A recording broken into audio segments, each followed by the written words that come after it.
Welcome. I'm Ellen Shelton, and I hope this brief introduction will add to your enjoyment of A Time for Drunken Horses, written, produced, and directed by Bahman Ghobadi. Ghobadi is an Iranian Kurd, and that has everything to do with this film. So knowing even a little bit about Kurdistan is helpful, and that little bit has to do with borders. After World War I, when the French and the British divided the spoils, they drew new lines on a map that had been the Ottoman Empire.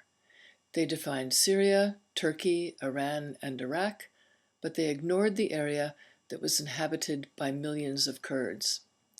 Ever since that map was drawn, the Kurdish people have been separated by borders that they are often forbidden to cross and stranded in 4 countries where they have suffered varying degrees of discrimination, betrayal, displacement, and violence. Ghobadi was born in a town on the northern border between Iran and Iraq and spent his childhood in poverty and conflict. When he became a filmmaker, he felt he had to make a film about the Kurdish children who live, as he had, on that border. But it wasn't until 1998, when Iran lifted a ban on making films in the Kurdish language, that Ghobadi was able to start working on this film. He returned to Kurdistan to scout a location and decided to go to a town that he remembered from his youth, where he and his family had once sought refuge. What he found there was that the only source of income for the villagers was smuggling.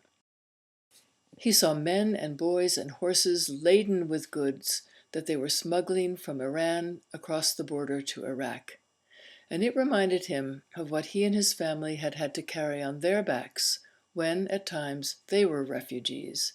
It was, he felt, a perfect setting for his film. Ghobadi did not want to use professional actors, and instead he asked the locals to be in his film, even though, at this point, he had yet to write a script. Here's how he described the process. "I didn't really make a film," he said. "I recreated life in front of my camera exactly as it was. I would say that 70% of the script came from the locals and their lives, and 30% from the stories in my own life. The kids in my film behave exactly the same as the kids in my childhood. 2 of the main characters really are siblings, Madi, who is severely ill, and his sister Amaneh. The affection that they feel for one another, and everything they do on screen, seems to come directly from their own lives." Ghobadi worried that his film would be hard on viewers, and at times it is.